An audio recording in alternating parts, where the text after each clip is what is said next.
Well, hello, everybody. My name is Kristian Lutze, and I have the pleasure to be together with my colleague Pauline Kurbasik to be the translator of Neal's and Jarrod's books for about 5 or 6 years. And it's my even greater pleasure to welcome the two of them to this talk today here. Hello, Neal in Florida? Yes, coming to you from Florida. A very good day to you. And hello, Jarrod from California. From California. Yes. Hello. Thank you for having us. Very good morning to you. Glad to see you. So we're here to talk about your latest book that the two of you wrote together, 2019. It was Dry that you wrote together, and now it's Roxy. Yeah, I can show it here into the camera. It's just out in Germany, and I'm not going to do a lot of talking. All I'm going to say it's a book about human beings and drugs, illegal, legal, medical drugs, or the interaction, or maybe even the relationship between human beings and drugs. But everything else, maybe you better explain to us how that works. Well, yes. Relationships is the key word there. The idea that people have relationships with drugs really informed what we wanted to do. We imagined, what if the drugs were like the Greek gods? They exist in this eternal party in the sky, and they come down to earth to mess with us and to interfere in our lives. Roxy is OxyContin. She's a painkiller who's very addictive. And so she is like this beautiful seductress who grabs you, and when you fall for Roxy, you fall hard, and she doesn't let you go. Okay, so you have one level where the drugs interact amongst themselves in their pantheon, so to speak, and another level where they actually talk to the human beings they meet? Exactly. So kind of how we structured it is these drugs are also interacting with these humans, and they also, in almost like an anthropomorphized way, they're on Earth, really interacting, whispering into the ears of humans and seducing them. And at the same time, there's this pantheon up in the sky where they all kind of plan and plot and scheme, much like a Greek tragedy, and they're up atop, looking down onto the Earth. Okay, and on the level of human beings, who are our human protagonists in Roxy? Well, we have Isaac and Ivy, brother and sister, and both of them begin relationships with drugs. Isaac with Roxy, and Ivy with Addison, who's is Adderall, which is a medication for ADHD. And so, in the course of the story, we follow their paths and see, where they go. We know from the very beginning that one of them is not going to make it. And we wanted to set that up pretty much from the beginning to make it clear this is a tragedy. One character is not going to make it, but we don't know which one. Well, honestly, what did your publishers say when you said, well, we have this book and one of two human protagonists is dead after the first chapter and all the other protagonists are drugs? What did your publishers say when you proposed that idea? They said, great. I mean, we sent in the first chapter. We wrote it, sent it in, and then they flipped over then. They really liked the first chapter. So from there, we were able to go and have the freedom to go develop the story the way we wanted.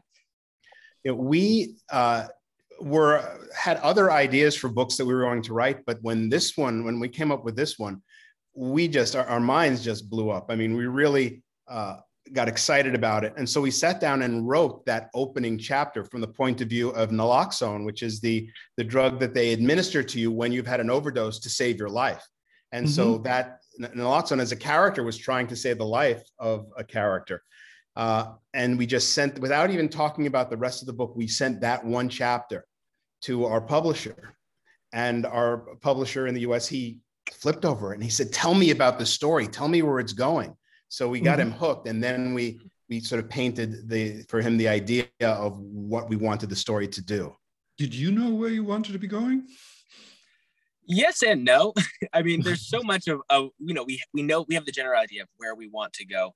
We know we can I kind of like to equate it as if you're driving across across the country in a car, you can see the headlights ahead of you. So you know how far you're getting, but you don't really know how the journey is going to be, but you do know that you're getting across the country. So it's like we're constantly changing our plot, changing our character to make it fit, but at the same time being congruent with our ultimate goal. Okay. And also at the same time, trying to deal with the two different worlds, because when we're in the point of view of the drugs, we see a very different world than in the humans. When we're in the point of view of the humans, the drugs are just pills, they're just drugs. It's a very realistic story. But once we shift to the point of view of the drugs, it becomes very surreal. And so trying to balance those two worlds was a challenge. Okay. Well, the Instagram user Lagoon Del Mar and also I would really like to know, how did you get this far out idea? Well, for us, it was, originally we had a different idea that we were going to do. And, I know people who have struggled with things like, medication addiction. I've seen people who have gone through this, and it's a terrible beast. And, it was actually my wife that told me, Jarrod, you need to write something about the opioid epidemic, about drugs, about this. And then me and my dad, we got together and we go, what can we do that can tackle this? And we had to come up with an idea. And so often with these types of books, you'll have books about drugs that are really, really heavy, really, really dark, but they're lacking kind of almost a adventure sense to it. And what we did with Roxy was we wanted to build a world. We wanted to build something that was different, that would connect with readers in a different way, get them almost excited on this misadventure. Sure, it's dark, sure, it's emotive, but it's also a bit of a thriller in that sense. So we came up with this idea, and it first started with my dad going, wait, I think I came with, what if we tell it through the drug perspective in some way? And he said, what if they're like Greek gods? And what if they're like this? And then he went and wrote the first chapter, sent that to Simon & Schuster, and then we were off to the races.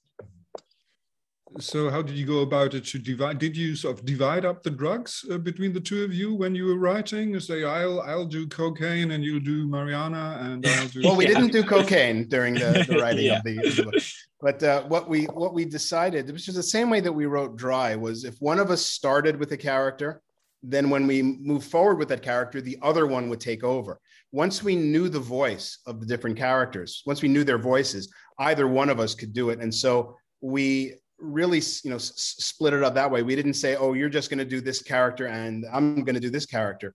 We went back and forth. And so, when you read it, just like with Dry, it's very difficult to tell where, who wrote what, because we were really going back and forth while we were writing. And it was really interesting coming up with the personalities for the different medications and drugs and trying to figure out, if cocaine was a character, who would it be? Well, what if it's these twins, Dusty and Charlie, who are always, these excessive characters at the party, and the party comes to them and they're covered in gold chains. And so coming up with these different characters, and then also trying to do it in such a way that it didn't glorify them, because we wanted to be very careful. We did not want to glorify the drugs. But at the same time, you want to make these interesting characters. You want them to feel enticing, because that's what they are. But how do you do that without glorifying them? Or how do you make them into gods without deifying them? It's very difficult, tightrope that we walked. And when we were writing it, there was so many moments that we could have gone this way or that way that could have made the story, sink. Like, there's so many wrong ways to do it, there's so many. So a lot of it for us was just walking that perfect line, at least what we thought was a perfect line of being sensitive, also being emotive, and also being thrilling. I was going to ask you, because Roxy is a really fascinating character. I mean, you could sort of see yourself wanting to fall in love with her. Were you not afraid that you described her too alluringly, that it was too enticing? Yeah, well, it was a balance. I mean, it was that, like Jarrod says, it was a tightrope, trying to make her alluring, and at the same time always be conscious of the fact that she's lethal, even if she doesn't want to be. It is her nature, and we always had to keep that in our mind. There are chapters throughout the book where there's a kind of monologue of various drugs, where they sort of explain themselves, and some of the drugs, especially the medical ones, were originally intended to help people. How did you find that balance between threat and something that actually helps? Yeah, and we thought that was really important because, the story, we don't want to just make a book and say, drugs are bad, drugs don't help anyone. No, there's plenty of drugs that help people. And a lot of these drugs started off with the intention of trying to do good. And this is why some of our drugs, they have a good nature, but maybe they're not able to fulfill them. Or maybe some of them have a good nature, or they're more ambivalent. So there's so much complexity when you're dealing with these types of characters. And the complexity of the drugs are very much like the complexity of human beings. I mean, people do things for very positive reasons, and sometimes it changes and it becomes negative. And so we wanted to parallel that with the drugs. Roxy was a painkiller. And in the course of the story, she does a wonderful thing. She helps, the pain of Isaac's grandmother when she breaks her hip and quells her pain. But at the same time, she's bringing people to her who are losing their lives to her. So there are both sides of that we wanted to address. And another thing, just to add too, before I was writing with my dad in this way, he was my mentor and my father, and I was growing up, and he taught me this one thing when I was really young. I'll never forget it, that all the best bad guys, the best antagonists, think that they're the good guys.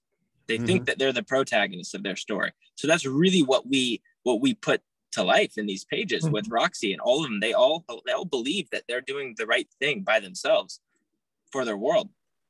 Well, as Hitchcock said, the better the baddie, the better the film or the book in this case. Yeah. Maybe we could have a quick word about the real background.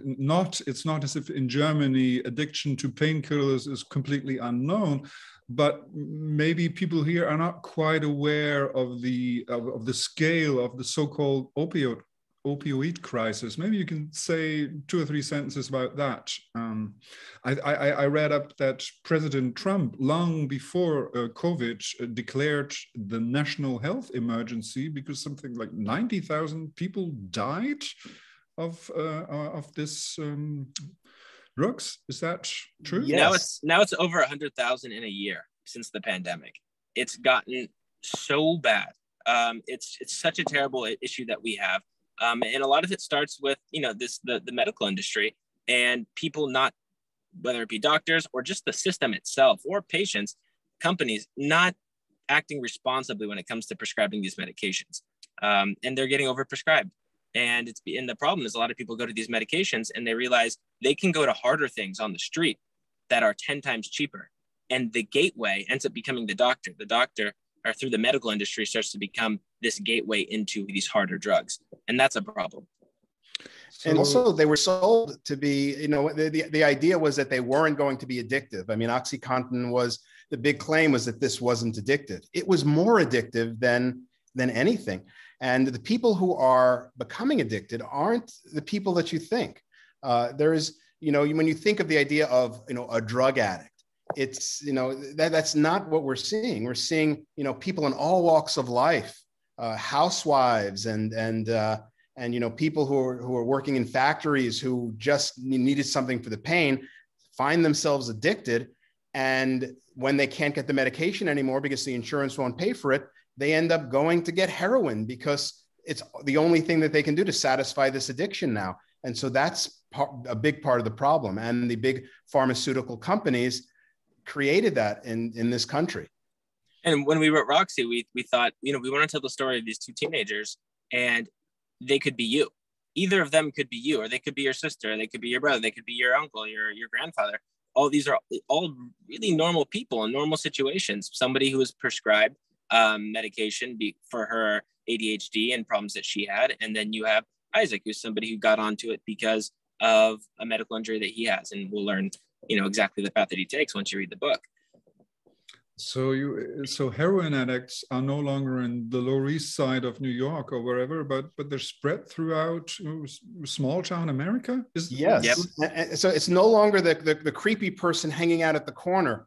It's your next door neighbor. You know, it's the kid sitting next to you in class. It's your grandma. And yeah. Okay.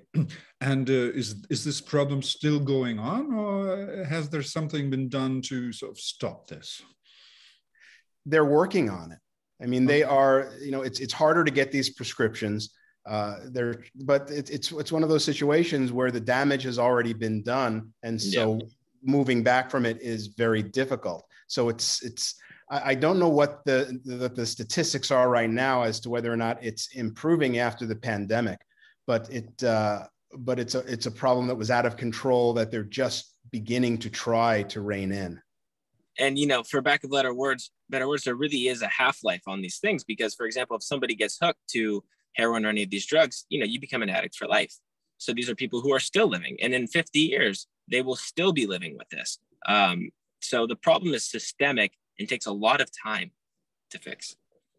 Okay, well, like any addiction, really, people are very interested in the dynamic of the two of you writing together. I mean, you both have written with other authors, as far as I know.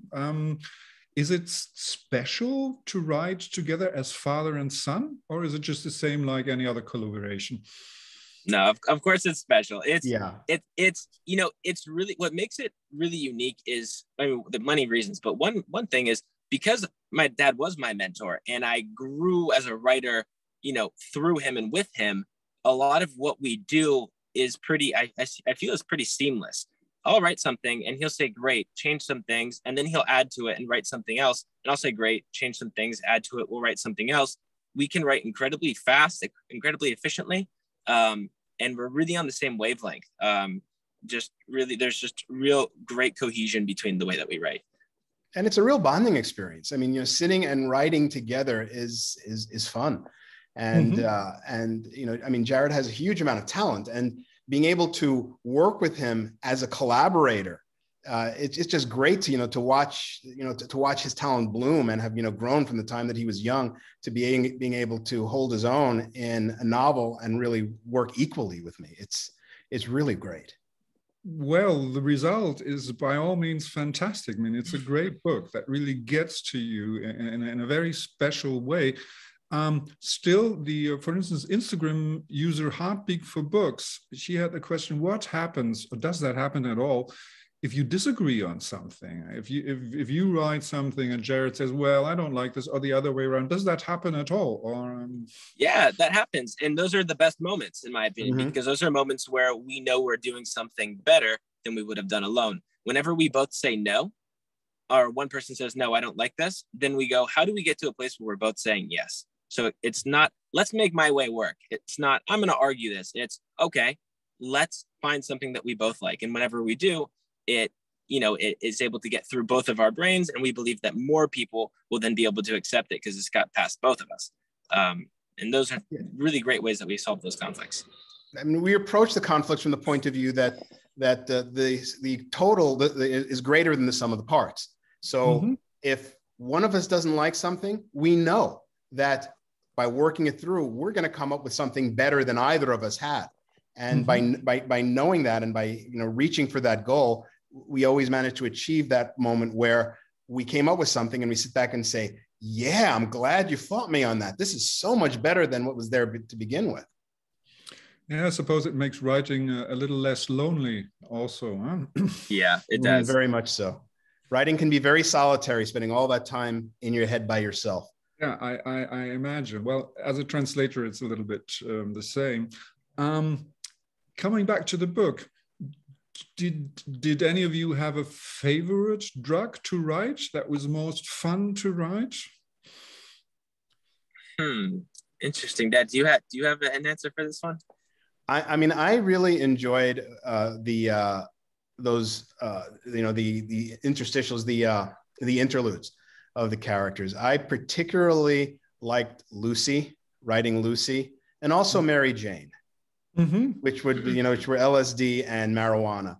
and they were really interesting to write. Well, yeah, Mary Jane, as you say, is got a bit boring since she's legit. I like that. I mean, yeah, she's changed. She's wearing a business suit, kind of like a lawyer, and she's you know, she feels strange having you know, changed her whole persona and her whole, you know, the way she looks. It's kind of, it was interesting writing that.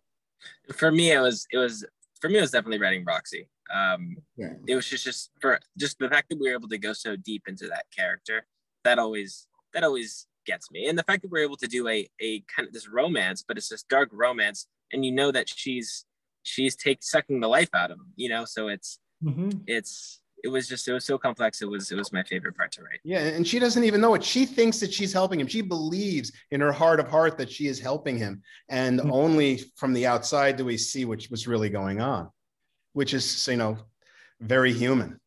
Addison too. There's so much of Addison. I mean, Addison's also sucking the life out of Ivy, though he has some better intentions, and you guys will all see how it ends for all you readers listening. But he was fun to go into as well. I mean, it makes me feel bad to say that it was fun to write, but it's a misadventure. You know, it's an adventure at the end of the day. It's a dark one. Yeah. Okay. I had a question on the tip of my tongue, which I now forgot. Well, the drugs, maybe you can talk about that too. They sort of make a bet on human beings. I mean, Eddie and Roxy make a bet. That seems kind of cruel. I mean, that seems quite conscious also of the damage that they can affect.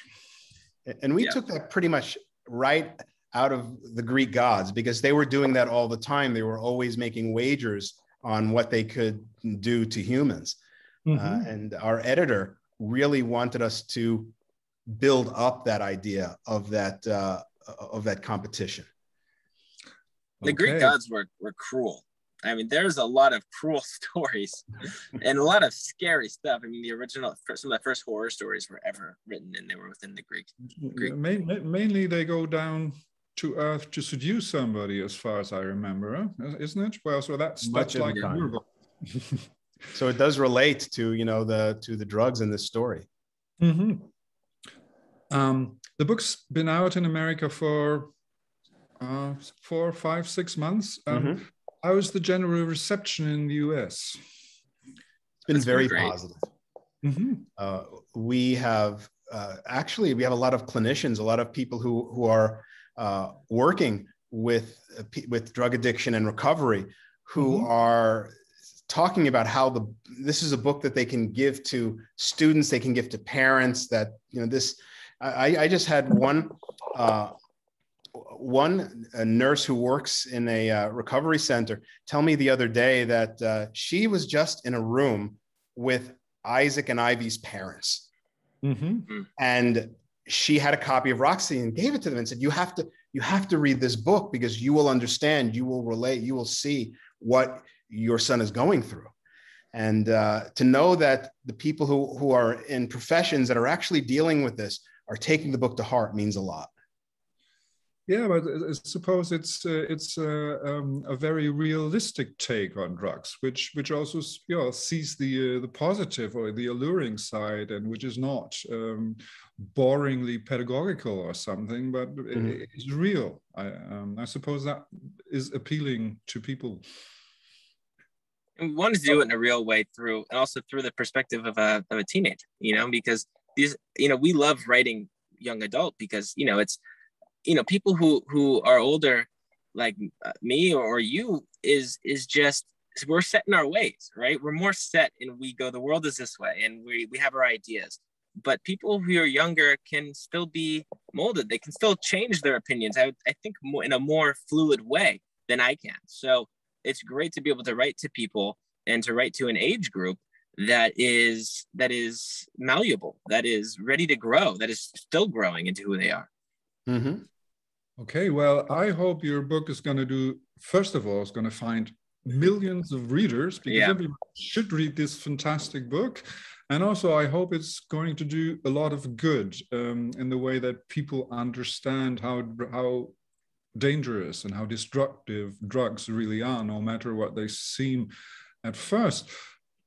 We've almost come to the end of our short little chat, but people here always ask, oh, is there something new? Kiki's Bücherkiste, another Instagram user, wants to know, are you writing on a new project together? Not yet, but we are talking about it. Right, Dad? We got to get something going. But you have a new book coming out that you're doing with Sophie. I do. So I have a book with my wife, Sophie, coming out next year called Retro. R-E-T-R-O is how the spelling is. And we're so excited for it. It'll be my first book, apart from my dad, and it'll be with Sophie. And we're so excited to share it. Can't wait for it to hit Germany. So yeah, stay tuned, everyone. We're looking forward to that. But maybe there will be another collaboration between the two of you. Well, we did write together. Actually, the three of us, Jarrod, Sophie, and me, wrote a story for Gleanings, which is the short story collection that is in the Scythe world that's coming out later this year in the US and probably the beginning of next year in Germany. And there's also on this, and this is new, I'm adding an extra story that is specifically for the German audience. It takes place in Germany. So cool. Very excited about this collection. Well, we're definitely looking forward to that. And how about you, Neal? Anything new coming up reasonably soon? Well, there's the Gleaning short story collection, and there is a new book series for younger readers for what we call mid-grade that I'm doing with Eric Elfman, who I've collaborated with before. We wrote the Accelerati trilogy, which was Tesla's Attic, Edison's Alley, and Hawking's Hallway. Now we're doing a new comedy sci-fi series. And first book is ready. It's based, the books are all named after song titles that have animals in them. So the first one is I Am the Walrus. The second one is going to be Shock the Monkey. And the third one is going to be The Dog Days Are Over. And why they're named after animals, well, you'll have to read the book to find out, but it's a fun series. And something else I just wanted to add real quick. I just wanted to give out all my love for all the German fans and everyone in Germany. Yes. The overwhelming support that we've gotten for this book, Roxy. And I want to thank you for all of your hard work. And I know this is your podcast and interview, but I want to ask you a question. How was your experience translating this book? And I just want to know what that would be like, because I've never done something like that. Well, actually, to be honest, all other books that I've translated of Neal or of both of you have always surprised me a lot. I mean, there have always been turns and twists which I didn't expect. Although I've been doing this job for quite some years. But Roxy was still a step up. I mean, it was. I found it mind blowing. I was fascinated by the ideas of drugs talking about themselves and interacting with human beings, and I think it works really, really well. And well, as you said, maybe it's not quite right to say I had a lot of fun translating. Right. Guilty. But I actually did, and I laughed about. I mean, that was probably a joke for the older people, that Lucy and Inagada da Vida and all that. Yeah, there were a lot of jokes in there and references that older readers will get that younger readers might not. But they won't even know who Iron Butterfly was. Yes, but for the ones who do know, it will be worth it. Yeah. Well, let me say thank you again for writing such great books all the time, and especially Roxy. German fans do love it and will love it, and I'm glad we've found a chance to talk about this fantastic book. And we're looking forward for more. So keep up the good work, keep writing. We're waiting. Pressure's on. The pressure is on. Thank you so much for your amazing translations. Yeah. What you guys have done with the book is so great. And everybody, by the way, even in America, we're like, some people are like, I want the German cover. It's so cool. So like, you guys just killed it.